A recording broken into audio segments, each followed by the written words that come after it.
بسم اللہ الرحمن الرحیم لقد جاءكم رسول من أنفسكم عزيز عليه ما عنتم حريص عليكم بالمؤمنين رؤوف رحيم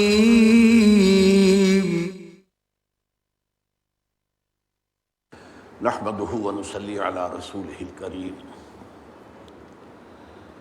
اما بعد فقد قال الله تبارك وتعالى كما ورد في سورة البقرة اعوذ بالله من الشيطان الرجيم بسم الله الرحمن الرحيم ولا تأكلوا أموالكم بينكم بالباطل وتدلوا بها إلى الحكام لتأكلوا فريقا من أموال الناس بالإثم وأنتم تعلمون صدق الله العظيم.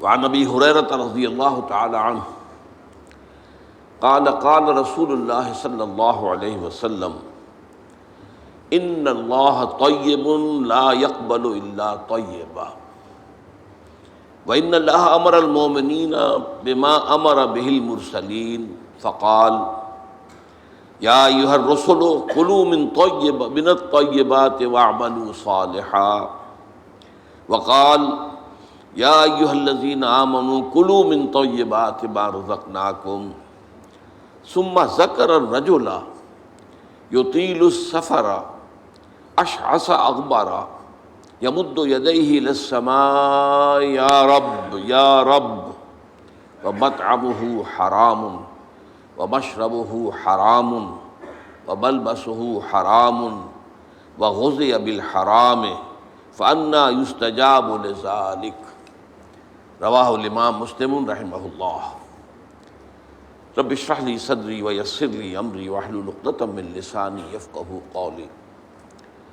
اللهم ربنا الہمنا رشدنا واعذنا من شرور انفسنا. اللهم ارنا الحق حقا وارزقنا اتباعه وارنا الباطل باطلا وارزقنا اجتنابه. اللهم اجعلنا من عبادك المتقين. اللهم اجعلنا من عبادك المخلصين. آمین یا رب العالمین. آج 40 نووی کی حدیث نمبر 10 میں نے آپ کو سنائی ہے. تقوی کا معیار کیا ہے؟ اب یہ لفظ ہمارے ہاں عام استعمال ہوتا ہے، فلاں شخص بڑا متقی ہے، بڑا پرہیزگار ہے. تقوی کا کوئی نہ کوئی تصور ہر شخص اپنے ذہن میں رکھتا ہے. عام طور پر صورت یہ ہے کہ ایک تو تقوی کو عبادات سے متعلق مانا جاتا ہے. نماز کتنی پابندی سے پڑھتا ہے، کیسے خشوع و خضوع سے پڑھتا ہے، اور روزہ جو ہے وہ کس طرح اہتمام سے رکھتا ہے، اللہ کی راہ میں کتنا کچھ خرچ کرتا ہے زکوٰۃ کے علاوہ، حج کتنے کرتا ہے، عمرے کتنے کرتا ہے. اب یہ تمام چیزیں گویا کہ ہمارے ہاں تقویٰ کا ایک پیمانہ ہے. یا پھر کچھ ظواہر ہے، لباس ہے، وضاقتہ ہے، لباس جو ہے وہ شریعت کے اصولوں کے مطابق ہو، زیادہ سے زیادہ اتباع رسول کا اس سے اظہار ہو سکے، وضاقتہ اپنی جو ہے شکل و صورت کی زیادہ سے زیادہ رسول کی سنت اور اتباع کے مطابق ہو، وغیرہ وغیرہ. یہ ساری چیزیں تو وہ ہیں جو ہمارے ذہنوں میں موجود ہیں. لیکن یہاں سورہ بقرہ کے 23ویں رکوع کے آخر میں وہ آیت آئی ہے وَلَا تَأْكُلُوا أَمْوَالَكُمْ بَيْنَكُمْ بِالْبَاطِلِ، اور دیکھو تم ایک دوسرے کے مال آپس میں باطل طریقے سے مت کھاؤ. کیا مراد ہے؟ دنیا میں ظاہر بات ہے ہم زندگی گزارتے ہیں، لین دین تو ہوتا ہے نا. آپ گئے، آپ نے کچھ پیسے دیے، کچھ چیز خریدی. اب بیچنے والے نے اگر دھوکہ دیا ہے تو جو پیسے آپ نے اسے دیے وہ اس کے لیے حرام ہو گئے. اگر اس نے اپنی اس شے کا نقص چھپایا ہے تو اس نے اپنے اوپر اس آمدنی کو حرام کر لیا. جیسے کہ حدیث میں آتا ہے کہ ایک منڈی کے اندر گندم کا ڈھیر لگا ہوا ہے. اب کچھ گندم تھی کہ جو سیلی ہو گئی تھی، گیلی تھی، اسے تو اس دکاندار نے نیچے کر دیا، اوپر خشک گندم، تاکہ آ کے آدمی دیکھے تو خشک گندم نظر آئے. فرمایا گیا کہ اس نے دھوکہ دیا ہے اور اس کی وجہ سے اس کی ساری کمائی حرام ہو گئی۔ تو معاملات کا جو سلسلہ ہے اصل میں تقویٰ کا لٹمس ٹیسٹ وہ ہے، ورنہ داڑھیوں کا طول ہو، لمبی داڑھی کتنی لمبی ہے، پانچا کتنا اونچا ہے، نصف ساق تک پہنچا ہوا، آدھی پنڈلی تک پہنچ گیا اونچا ہوتا ہوتا، یہ تقویٰ کے معیار نہیں ہے۔ اس سے تو لوگ تو دھوکہ کھا سکتے ہیں، لوگ جو ہیں فریب میں آ سکتے ہیں، لوگ غلط تصور قائم کر سکتے ہیں، اللہ تعالیٰ کے ہاں ظاہر بات ہے کہ اللہ کو ہم دھوکہ نہیں دے سکتے۔ تو تقویٰ کا اصل معیار ہے عقل حلال۔ اگر رزق حلال نہیں ہے تو کوئی تقویٰ نہیں، نمازوں کے ڈھیر ہوں، نوافل کے انبار ہوں، کوئی تقویٰ نہیں۔ اگر جو کچھ کھا رہے ہو وہ حلال نہیں، اصلاً حلال ہو اور حلال طریقے سے حاصل کیا گیا۔ اب ایک شخص تو سور کھا رہا، سور کا گوشت کھا رہا ہے، آپ سب کہیں گے چھی چھی چھی چھی چھی، حرام کھا رہا ہے، حرام کھا رہا ہے۔ ایک شخص کھا تو رہا ہے بکری کا گوشت، لیکن وہ اس نے خریدا ہے کسی کی جیب کاٹ کر، تو کھا تو رہا ہے اصلاً وہ شے کہ جو جائز سے حلال ہے، حرام کھا رہا ہے، اس لیے کہ وہ اس نے کمایا کس سے ہے؟ اس کمائی سے کمایا ہے جو اس نے چوری کر کے کسی کی جیب کاٹ کر کے حاصل کی۔ تو اس طریقے سے حرام کا سلسلہ بڑھتا چلا جاتا ہے۔ ایک شخص دے رہا ہے پہرا، لیکن کہاں دے رہا ہے؟ ڈاکوؤں کے ڈیرے پر، تو ظاہر بات ہے کہ وہ جو کمائی کر رہا ہے حرام کر رہا ہے۔ ایک شخص پہرے دار بنا کھڑا ہے، گارڈ ہے بینک کے دروازے پر، تو حرام ہے، کام غلط کر رہا ہے۔ اس اعتبار سے ویسے اس مسئلے کو اگر آپ بڑھاتے چلے جائیں گے تو آخری بات جو میں کہا کرتا ہوں ذرا کان کھول کر سن لیجئے، ایک ایسے ماحول میں جس میں دین حق غالب نہ ہو بلکہ باطل کا نظام ہو، سانس لینا بھی حرام ہے،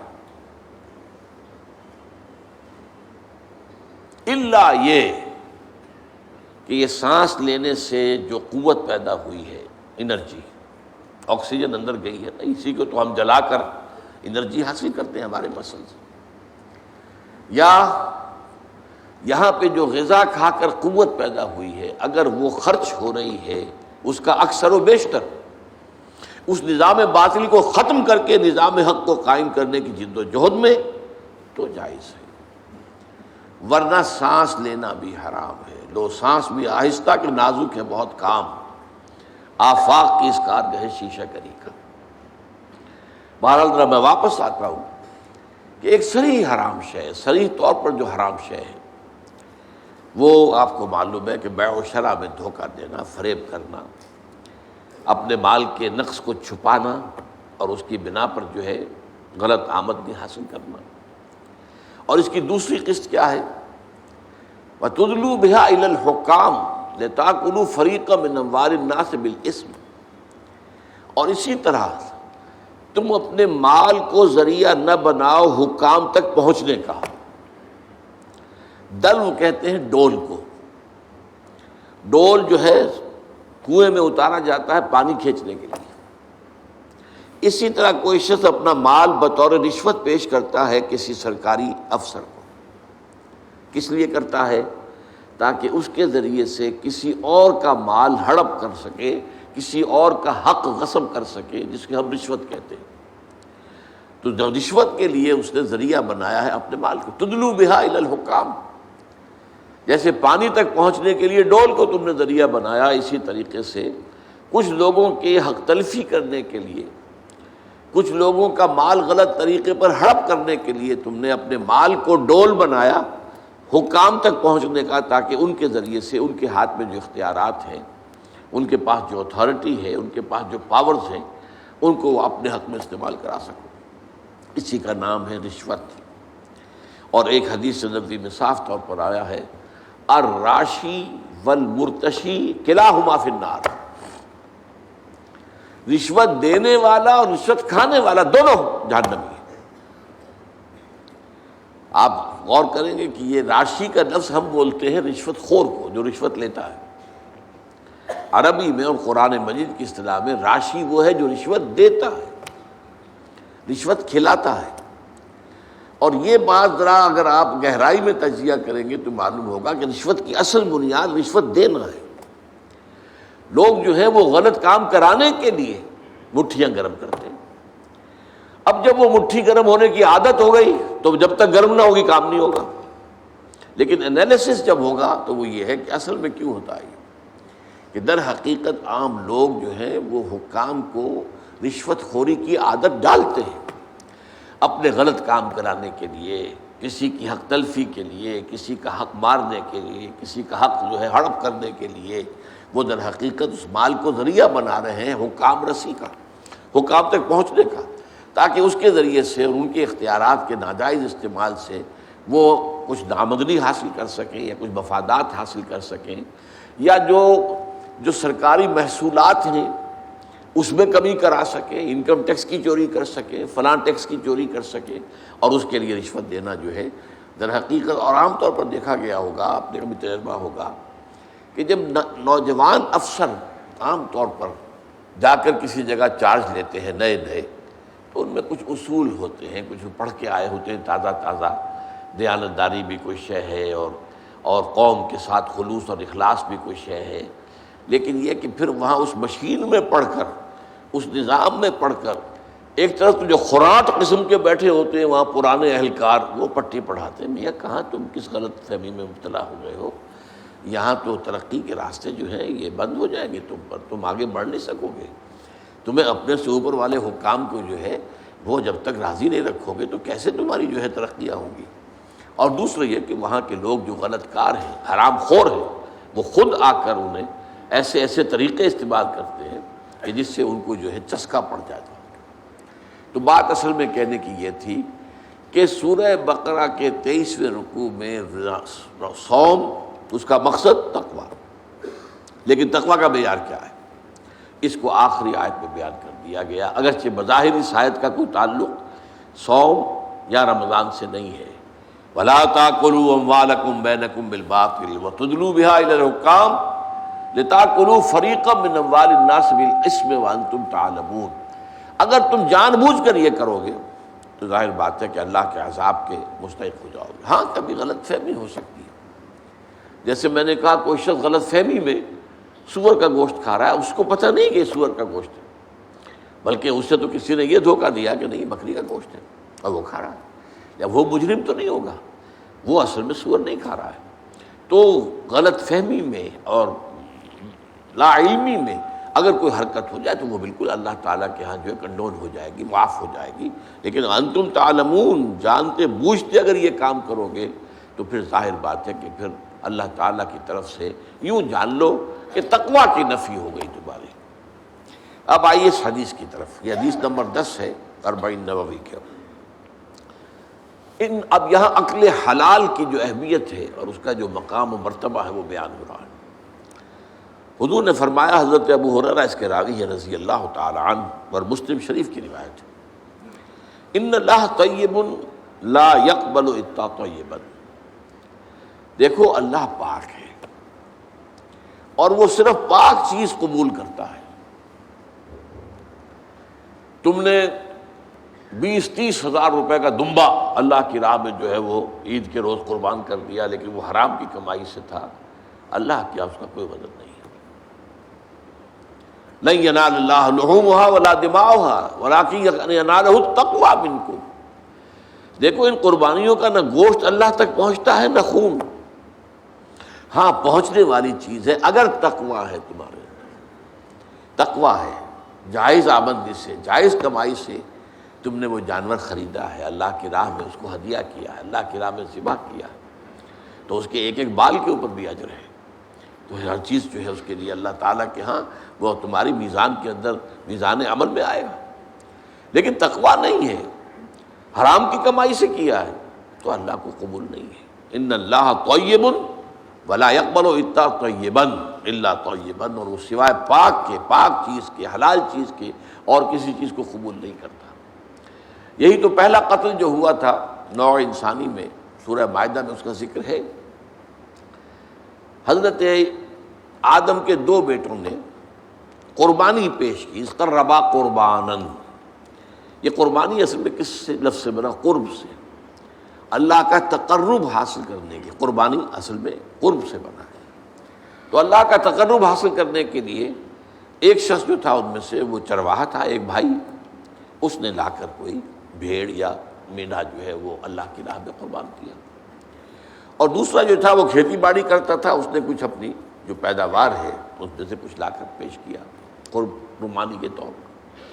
اچھا، اس وقت کیا رواج تھا جو آج نہیں ہے، وہ ختم ہو چکا ہے، کہ کسی کی قربانی کی قبولیت کی علامت یہ ہوتی تھی کہ آسمان سے آگ اترتی تھی اور اس قربانی کو بھسم کر دیتی تھی۔ یہ علامت تھی اس بات کی کہ اللہ تعالیٰ نے اس قربانی کو قبول کر لیا۔ تو ایک کی قربانی جو ہے، حابیل کی قربانی اللہ نے قبول کر لی، قابیل کی نہیں کی۔ اب قابیل کو شدید غصہ، طیش میں آ کر اس نے میں تمہیں قتل کر دوں گا، اب بھائی پر غصہ اتار رہا ہے۔ بھائی نے کہا بھائی جان، اللہ تعالیٰ جو ہے قربانی قبول نہیں کرتا مگر متقیوں سے، آپ اپنے گریبان میں جھانکے، آپ کی قربانی اللہ نے کیوں ریجیکٹ کی؟ لیکن نہیں، اس نے کہا میں قتل کروں گا۔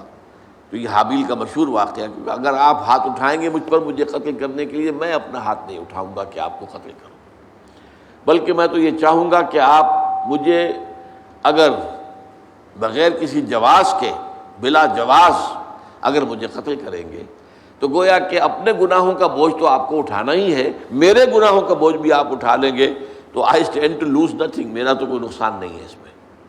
بہرحال یہ پہلا قتل تھا کہ جو نوع انسانی میں ہوا ہے، اور اس میں اس بات کی تقویٰ، اللہ تعالیٰ جو ہے وہ تو متقیوں سے قبول کرتا ہے قربانی، وہ مالی ہو، کسی طرح کی قربانی ہو، وہ عبادت ہو، بدنی عبادت ہو، التحیات للہ والصلوات والطیبات، یہ ساری چیزیں جو ہے یہ اگر تقویٰ کے ساتھ ہیں تو اللہ کے ہاں قابل قبول ہے، ورنہ نہیں۔ وَإِنَّ اللَّهَ أَمَرَ الْمُؤْمِنِينَ، حضور فرماتے ہیں اللہ نے اہل ایمان کو بھی وہی حکم دیا ہے، بما امر بہ المرسلین، جو اس نے اپنے رسولوں کو حکم دیا۔ اب یہاں دیکھیے کہ حضور سورہ مومنون کی ایک آیت کوٹ کر رہے ہیں، سورہ مومنین کی آیت نمبر 51 ہے، یا ایھا الرسل کلوا من الطیبات واعملوا صالحا، اے میرے رسولو پاکیزہ چیزیں کھاؤ اور عمل نیک کرو۔ یہ اکل حلال کے ساتھ پھر اس کے بعد جو ہے وہ عمل نیک اللہ تعالیٰ کے ہاں وہ قابل قبول ہوگا۔ کلوا من الطیبات واعملوا صالحا۔ وقال، اور ایک دوسری آیت بھی آپ نے کوٹ کی، یہ سورہ بقرہ کی آیت نمبر 172 ہے، یا ایھا الذین آمنوا کلوا من طیبات ما رزقناکم، دیکھو کھاؤ ان پاک چیزوں میں سے جو ہم نے تمہیں دی۔ گویا کہ اکل حلال، رزق حلال، رزق طیب، حلال اور طیب، یہ ہے در حقیقت جس کا حکم دیا جا رہا ہے، رسولوں کو بھی دیا گیا اور اہل ایمان کو بھی دیا گیا۔ ثم ذکر، اب یہ ہے اس حدیث کا وہ ٹکڑا کہ جو لرزہ طاری کر دینے والا ہے۔ پھر حضور نے ذکر فرمایا الرجل، ایک ایسے شخص کا، یطیل السفر، جو بڑا لمبا سفر کر کے آیا ہے۔ حدیث میں صراحت نہیں ہے لیکن گمان یہ ہے کہ یہ حج کا سفر ہے۔ ایک شخص دور دراز سے اور احرام باندھ کے آیا ہے، اور ظاہر بات ہے کہ اس زمانے میں سفر جو ہے، فرض کیجئے کوئی شخص مدینے سے چل کر آیا ہے مکہ حج کرنے کے لیے، تو 7 دن کا سفر تو اس کا ویسے ہی ہے اونٹ کے اوپر۔ اب کیا اس کا حال ہو جاتا ہوگا، احرام کی پابندیاں، نہاتا بھی نہیں ہے، مبادا کو بال ٹوٹ جائے، دم دینا پڑ جائے، اس حوالے سے اور انتہائی احتیاط کے ساتھ جو ہے، اور وہ چل رہا ہے اور 7 دن کا سفر کیا ہے، تو کیا حال ہوا ہوگا؟ کپڑے میلے بوسیدہ، احرام میلا اور بوسیدہ ہو گیا ہوگا، بالوں کے اندر جو ہے وہ پراگندہ ہوں گے بال، اب اس کے اندر جو ہے وہ چونکہ کوئی نہ کوئی تیل ڈالا گیا، نہ خوشبو ڈالی گئی، نہ اسے انہیں جو ہے دھویا گیا، تو فرمایا ثم ذکر الرجل یطیل السفر اشعث اغبر، بال پراگندہ بھی ہے اور غبار آلود بھی ہے، اونٹوں پر سفر کیا ہے۔ اور ظاہر بات ہے کہ قافلہ جب چلتا ہے اونٹوں کا تو اگلا اونٹ جو ہے وہ جو خاک اڑاتا ہے وہ پچھلے اونٹ کی سواری کے اوپر آئے گی لازماً۔ گھوڑے جب دوڑتے ہیں تو ان کے سموں سے جو اڑنے والی خاک ہے وہ ظاہر بات ہے کہاں جاتی ہے، سواروں پر بھی آتی ہے۔ یمد یدیہ الی السماء، وہ اپنے دونوں ہاتھ اٹھاتا ہے آسمان کی طرف، یا رب یا رب، اے میرے پروردگار، اے میرے پروردگار۔ اب اس میں میرے سامنے جو نقشہ آتا ہے وہ تو جبل رحمت. اب وہاں پہنچنے کے لیے لوگ بڑی محنتیں کرتے ہیں. یہ کہ وہ چھوٹی سی پہاڑی ہے، اس پر جانے کے لیے، اور وہ کہیں سب سے اونچی چوٹی پر پہنچ کر کوئی شخص ہاتھ اٹھا کر کھڑا ہے، یمد یدہ الی السماء یا رب یا رب. یا فرض کیجئے کہ وہ بیت الحرام میں ہے، مسجد حرام میں ہے، خاص خانہ کعبہ کے سامنے پکار رہا ہے اللہ. وَمَطْعَمُهُ حَرَامٌ، حال یہ ہے کہ جو اس کا کھایا ہوا ہے پیٹ میں وہ حرام ہے. وَمَشْرَبُهُ حَرَامٌ، اور جو اس کا پیا ہوا ہے وہ بھی حرام ہے. وَمَلْبَسُهُ حَرَامٌ، اور جو اس کا لباس ہے، احرام، بہت قیمتی تولیوں کا وہ جو احرام ہے وہ بھی حرام کی کمائی سے آیا. وَغُذِيَ بِالْحَرَامِ، یہ سب سے آخری ٹکڑا سب سے اہم ہے. حرام کے ذریعے ہی غذا پائی ہے اس نے، اس کا تن و توش جو بنا ہوا ہے وہ حرام کی غذا سے بنا ہوا ہے. فَأَنَّىٰ يُسْتَجَابُ لِذَٰلِكَ، تو اس شخص کی دعا کیسے قبول ہو؟ قبولیت دعا کے اندر سب سے بڑی رکاوٹ اکل حرام. آپ دعا کرتے رہے اللہ سنے گا ہی نہیں. اَنَّىٰ يُسْتَجَابُ لِذَٰلِكَ، کہاں سے، کیسے، قبول کیسے ہو؟ وہ تو تم خود اپنی اس دعا کے راستے میں سب سے بڑی رکاوٹ ہو.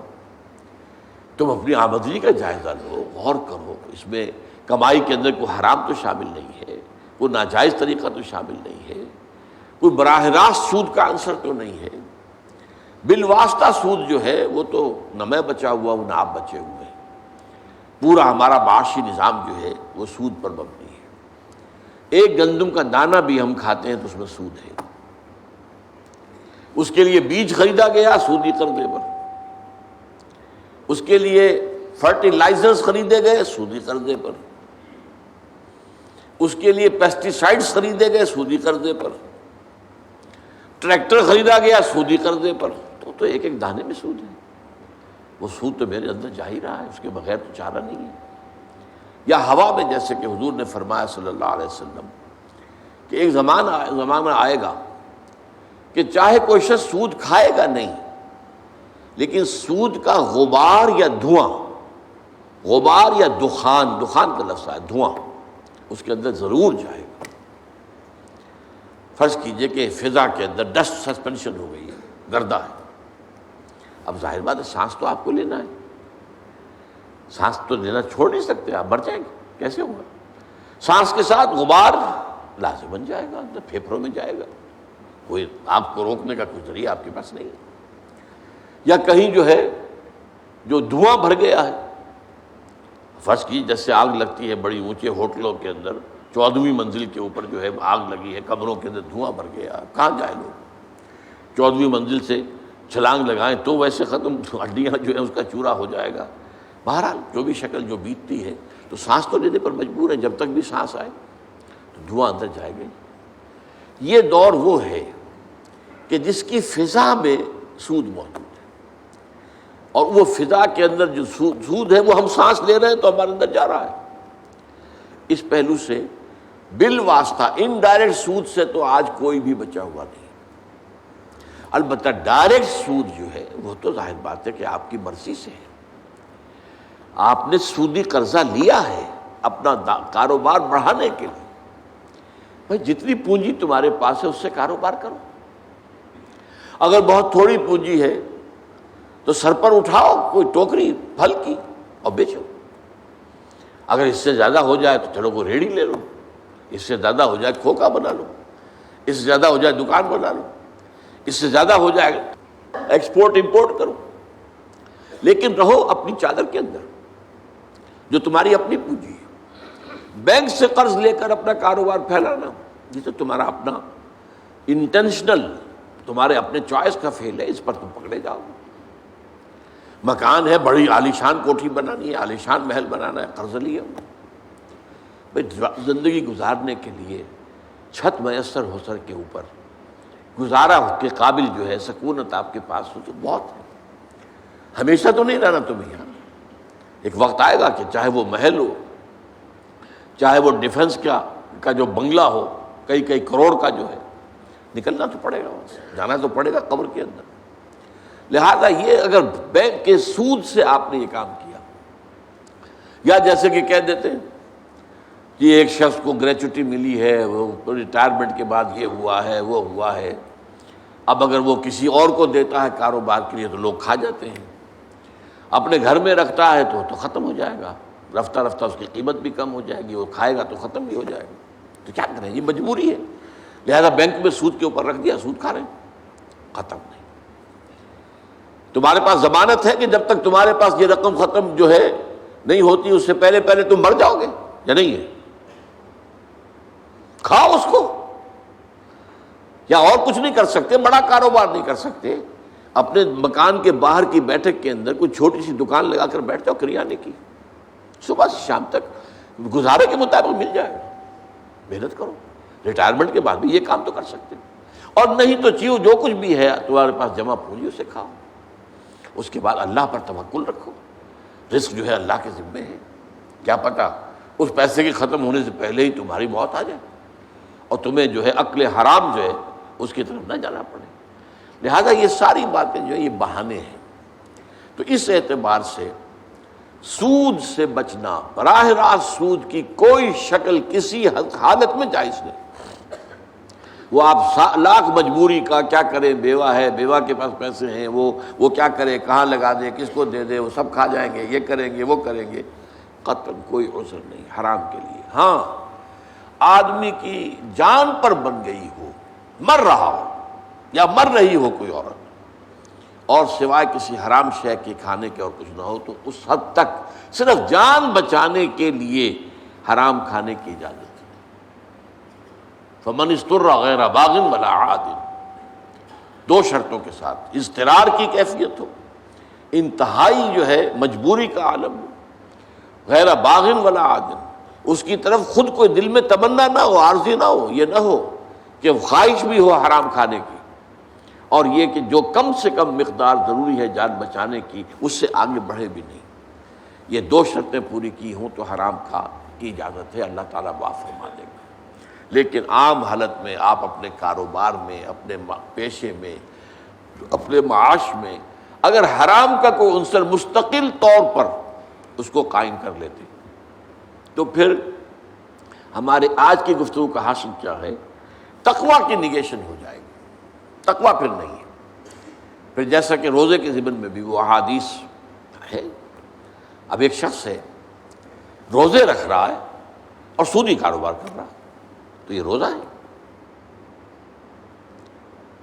حضور نے فرمایا من لم یدع قول الزور والعمل به فلیس للہ حاجۃ ان یدع طعامہ وشرابہ، جس شخص نے جھوٹ بولنا نہیں چھوڑا اور جھوٹ پر عمل کرنا نہیں چھوڑا، اللہ کو کوئی ضرورت نہیں ہے کہ وہ اپنا کھانا پینا چھوڑ دے۔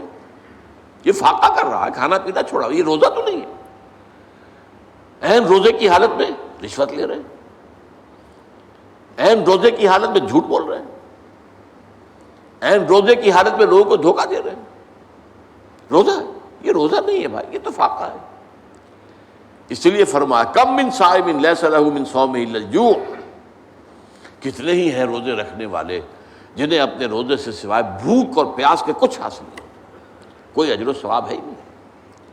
اس لیے کہ یہ تو روزے میں کھانا پینا حلال چیز کا بھی تمہارے اوپر حرام کر دیا گیا دن کے وقت، لیکن جھوٹ بولنا تو مستقلاً حرام ہے، رشوت لینا تو مستقلاً حرام ہے، سودی لین دین تو مستقلاً حرام ہے۔ وہ مستقل حرام جو ہے وہ عین روزے کی حالت میں بھی جاری ہے، تو ظاہر بات ہے کہ یہ روزہ نہیں ہے۔ تو جیسا کہ میں نے عرض کیا، روزے، صیام، قیام رمضان یہ بھی ہے، فلیس لہ من صیامہ الا الجوع ومن قیامہ الا السحر، یہ رات کو کھڑے رہنا بھی اس سے بھی سوائے انیندرا جسے آپ کہتے ہیں کہ نیند کی قربانی اس نے دی ہے اور اسے حاصل کچھ نہیں ہوگا، نیند اس نے اپنے کھوئی ہے، اسے حاصل کچھ نہیں ہوگا، نہ قیام لیل سے اور نہ صیام النہار سے۔ اس اعتبار سے تقویٰ جو ہے در حقیقت وہ ہے اصل، اور وہ ہے مالی معاملات میں تقویٰ، معاملات انسانی میں تقویٰ، بیع و شرع میں تقویٰ، کاروبار میں تقویٰ، آمدنی میں تقویٰ، جب تک کہ حلال نہیں ہوگا اس وقت تک ظاہر بات ہے کہ تقویٰ نہیں ہوگا۔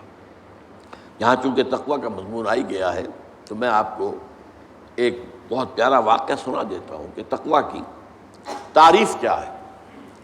اس پر حضرت عمر رضی اللہ تعالیٰ عنہ کی مجلس شورا میں کوئی بحث چھڑ گئی، تقویٰ کسے کہتے ہیں، ہاؤ ٹو ڈیفائن تقویٰ، تقویٰ کی ایک جامع و معنی تعریف کیا ہوگی۔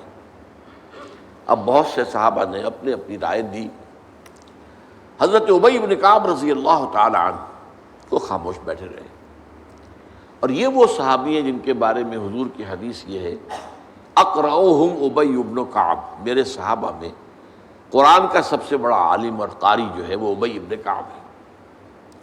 تو حضرت عمر نے کہا بھائی آپ نے کچھ نہیں بتایا، آپ بتائیں تقویٰ کسے کہتے ہیں۔ اس پر انہوں نے کہا امیر المومنین، اگر کسی شخص کو کسی خاردار جنگل میں سے گزرنا پڑے، اوپر جھاڑیاں ہیں، کانٹوں دار ہیں، درخت ہیں، نیچے لمبی لمبی گھاس ہے، کوئی پگڈنڈی بھی بنی ہوئی نہیں ہے کہ جو راستہ نظر آ رہا ہو، کیا پتہ کہیں گھاس کے اندر کوئی سانپ کنڈلی مارے بیٹھا اور آپ کا پاؤں اس پر پڑ جائے، اور آپ کو معلوم ہے امیزن کا طاس اور کانگو کا طاس جو ہے یہ جو دنیا میں جو سب سے زیادہ گھنے جنگل ہیں افریقہ میں اور ایک ساؤتھ امریکہ میں، ان میں تو سانپ اوپر سے بھی لٹکے ہوئے ہوتے، درختوں سے شاخوں سے لٹکے ہوئے بھی۔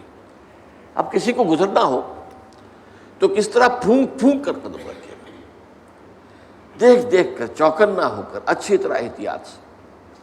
یہ در حقیقت تقویٰ ہے، بچنا، کہیں میرے کپڑے کسی کانٹوں میں الجھ نہ جائیں، کہیں میرا پاؤں کسی موذی جانور کے اوپر نہ آ جائے، کہیں میرا پاؤں کسی موذی جانور کے بل یا بھٹ میں نہ پڑ جائے۔ اب اس طریقے سے پھونک پھونک کر، جس کو ہم کہتے ہیں محاورے میں پھونک پھونک کر قدم رکھنا اور پوری طرح چوکس اور چوکنے ہو کر راستہ طے کرنا، یہ تقویٰ ہے۔ اس پہلو سے در حقیقت یہ زندگی جو ہے یہ بھی ایک سفر ہے، جس کے لیے حدیث ہے حضور کی، کن فی الدنیا کانک غریب و عابر سبیل، دنیا میں ایسے رہو جیسے کہ تم اجنبی ہو۔ یہ بہت قابل غور ہے معاملہ۔ اصل میں ہم دیکھتے ہیں عام لوگوں کی دلچسپیاں کیا ہیں، عام لوگ کدھر بھاگ رہے ہیں، کدھر دوڑ رہے ہیں، سب کو دنیا کی پڑی ہوئی ہے، بہتر سے بہتر مکان، عالیشان سے عالیشان محل، نئی سے نئی کار، اعلیٰ سے اعلیٰ کار۔ اس میں ایک آدمی جو ہے جو حق پر چلنے والا ہو اور جس نے اپنے آپ کو دین کے لیے وقف کر دیا، وہ اپنے آپ کو اجنبی پائے گا۔ میری سوچ اور ہے، ان کی اور، انہیں دنیا کسی اور چیز کی ہے، مجھے فکر کوئی اور دامن گیر ہے، تو اجنبی، وہ اپنے آپ کو اس ماحول میں اجنبی پائے گا۔ کن فی الدنیا کانک غریب او عابر سبیل، یہ ایسے رہو جیسے کہ راستہ گزرنے والا ہوتا ہے، اسے راستے سے کوئی پیار نہیں ہوتا، اصل میں تو منزل ہے جہاں پہنچنا ہے، اسے راستہ اس منزل تک پہنچانے کا ذریعہ ہے۔ یہی وجہ ہے کہ حضور نے فرمایا صلی اللہ علیہ وسلم، مالی ولی دنیا، مجھے تمہاری دنیا سے کیا سروکار، انما مثلی کا راکب استظل تحت شجرۃ ثم راح فترکھا، میری مثال تو اس مسافر کی سی ہے، سوار جو تھوڑی دیر کے لیے رکتا ہے کسی درخت کے سائے میں سستانے کے لیے، تھوڑا سا آرام کرنے کے لیے، پھر وہ چھوڑتا ہے اس کو، اپنا راستہ لیتا ہے۔ یہ اس کا ٹھکانہ تو نہیں ہے، یہ اس کی منزل تو نہیں ہے، یہ اس کا گھر تو نہیں ہے، یہاں اسے رہنا تو نہیں ہے۔ تو ٹھیک ہے، دنیا کا درخت کا ایک سایہ، تم پر بھی چھت کا ایک سایہ ہو جائے، بہت غنیمت ہے، غنیمت سمجھو کہ سایہ ہے، لیکن یہ ہے کہ عالیشان محلوں کی آرزویں دماغ سے نکال دو، دنیا کی چیزوں کی طلب جو ہے وہ دل سے نکال دو، باہر کر دو، جس کو کہتے ہیں کہ یہ جیسے ہے جیسے کہ سمندر میں کشتی جا رہی ہے، سمندر کشتی چل رہی ہے پانی پر، لیکن اگر یہ پانی آ گیا کشتی میں تو ڈوب جائے گی۔ لہذا دنیا میں رہو یہ سمندر ہے جس میں تمہاری کشتی چلنی ہے، لیکن اس پانی کو دل میں مت آنے دو، اس کی محبت، اس کی آرزو، اس کی تمنا یہ دل میں نہ آئے۔ کن فی الدنیا کانک غریب عابر سبیل۔ اور اسی حوالے سے ایک اور حدیث حضور نے فرمایا، یہ ہماری پوری تاریخ کا ایک یوں سمجھیے خلاصہ ہے، بدا الاسلام غریبا وسیعود کما بدا فطوبی للغرباء۔ اسلام کا جب آغاز ہوا ہے تو وہ غریب تھا، اجنبی تھا، کوئی اس کا پہچاننے والا تھا ہی نہیں۔ آپ سوچئے مکہ مکرمہ کے ابتدائی دنوں میں حضور کیا محسوس کرتے ہوں گے؟ کوئی ہے میرا جاننے والا، میرا پہچاننے والا؟ کوئی ہے؟ ظاہر بات ہے کہ بالکل اجنبی، اکیلے، تنہا، معدود چند ساتھی آئے ہیں۔ تو اسلام غریب تھا، بدا الاسلام غریبا۔ اس کے بعد ایک وقت آیا کہ اسلام کو اللہ نے طاقت دی، اذا جاء نصر اللہ والفتح ورأیت الناس يدخلون فی دین اللہ افواجا۔ جب اللہ تعالیٰ کی نصرت آ گئی اور فتح آ گئی، اور آپ نے دیکھا یا آپ دیکھیں، دو ترجمے ہو سکتے ہیں کہ لوگ جو ہیں جوق در جوق، فوج در فوج اللہ کے دین میں داخل ہو رہے ہیں، وہ وقت بھی آ گیا۔ تو اب اسلام غریب نہیں رہا، اب تو سب اسلام کے دوست بن گئے، اسلام کے چاہنے والے ہو گئے۔ اسلام جو ہے وہ طاقتور کے تو سبھی ساتھی، سبھی دوست ہیں، لیکن بس یعود کما بدا، ان قریب اسلام پھر اجنبی ہو جائے گا جیسا کہ وہ پہلے اجنبی تھا۔ یہاں سین آیا ہے، سیعود، سوفا نہیں۔ عربی میں جب سین آتا ہے فعل مضارع پر، آپ کو معلوم ہے فعل مضارع عربی میں مستقبل اور حال، حال اور مستقبل دونوں کو کور کرتا ہے۔ اگر مستقبل کے لیے خاص کرنا ہو تو سین یا سوفا لگائیں گے۔ سَيَقُولُ السُّفَهَاءُ مِنَ النَّاسِ مَا وَلَّاهُمْ عَنْ قِبْلَتِهِمُ الَّتِي كَانُوا عَلَيْهَا۔ ان قریب کہیں گے لوگوں میں سے یہ نادان لوگ کہ کس چیز نے انہیں پھیر دیا اس قبلے سے جس پر یہ تھے جب تحویل قبلہ کا حکم آیا۔ تو سین آتا ہے ان قریب کے لیے، سَيَعُودُ كَمَا بَدَا، ان قریب اسلام پھر غریب ہو جائے گا جیسا کہ پہلے غریب تھا۔ اب جو بات سمجھنے کی ہے، مسلمان غریب نہیں رہے، امیر سے امیر تر ہوتے چلے گئے، لیکن اسلام خلافت راشدہ کے خاتمے کے ساتھ ہی غریب سے غریب تر ہوتا چلا گیا۔ It's a very big contrast. دور بنو امیہ میں، دور بنو عباس میں کتنا عروج ہوا مسلمانوں کو۔ مسلمان ترقی پر ہیں، مسلمان جو ہے ان کی سطوت ہے، ان کی شوکت ہے، شان ہے، ان کا غلبہ ہے، ان کی حکومت ہے۔ اس وقت کی دنیا کی عظیم ترین سلطنت ان کی ہے، سلطنت عباسی، بنو عباس۔ لیکن اسلام غریب ہونا شروع ہوا۔ تو وہ جو ایک ریاست اور سیاست کا معاملہ تھا سب سے پہلے وہ ختم ہوا، اس کا اسلام سے تعلق نہیں رہا، بلکہ اب جس کی لاٹھی اس کی بھینس۔ یہ نہیں ہوگا کہ مشاورت سے ہم طے کریں گے کون اہل ترین آدمی ہے، کون سب سے زیادہ متقی ہے، کون سب سے زیادہ اللہ کو جاننے والا پہچاننے والا ہے، اسے ہم مقرر کریں۔ نہیں، جس کی لاٹھی اس کی بھینس، جس کے پاس قوت ہے اس کی حکومت ہوگی۔ اب اسلام غریب ہونا شروع ہوا، ہوتے ہوتے ہوتے ہوتے یہاں تک حال آ گیا جب یورپین کولونیلزم آیا ہے، تو وہ جو مسلمان، کم سے کم یہ کہ مسلمان بادشاہتوں کے اندر قاضی تو ہوتے تھے نا، مقدموں کا فیصلہ تو شریعت کے مطابق ہوتا، اب وہ بھی گیا۔ اب میجسٹریٹس آ گئے، اب فوجداری قانون انگریز کا ہے، دیوانی قانون انگریز کا ہے۔ ہاں انہوں نے بڑی رعایت کی تھی، آئلی قوانین میں ہمیں اجازت دے رکھی تھی، نماز روزے کی اجازت دے رکھی تھی، لیکن باقی پورا نظام تو ان کا تھا۔ تو اس طریقے سے ہوتے ہوتے اسلام غریب ہوتا چلا گیا۔ اب فرمایا طوبیٰ للغرباء، تو تہنیت ہو، مبارکباد ہو غریبوں کو، اجنبیوں کو۔ کیا مطلب؟ جب اسلام اپنے اجنبیت کے دور میں چلا جائے تب دو راستے ہوں گے، یا تو آپ اسلام کا دامن چھوڑیں اور جو اونچائی کی طرف راستہ جا رہا اسی پر آپ بھی چل پڑے۔ چلو تم ادھر کو ہوا ہو جدھر کی، معاشرے میں عزت جس چیز سے ملتی ہے وہی حاصل کرو، معاشرے میں مقام جس چیز سے بنتا ہے اسی کے لیے کوشش کرو، اور ایک یہ کہ چھوڑو اس کو اسلام کے دامن سے چمٹے رہو. اسلام غریب ہو گیا تم بھی غریب ہو جاؤ. تمہارے جاننے پہچاننے والے بھی پھر نہیں رہیں گے, تمہارے ملنے والے بھی نہیں رہیں گے, تم سے کوئی رشتہ داری کرنا بھی پسند نہیں کرے گا. ظاہر بات ہے کہ تم تو اس معاشرے کے اندر اجنبیہ ہو, تم اس میں مس فٹ ہو, اس کی اقدار کے مطابق تمہارا معاملہ نہیں ہے. تو طوبیٰ للغرباء, اللہ تعالی ہم سب کو نبی اکرم صلی اللہ علیہ وسلم کی اس تہنیت اور اس مبارکباد کا مستحق بنائے. اقول قولی ھذا واستغفر اللہ لی ولکم ولسائر المسلمین والمسلمات.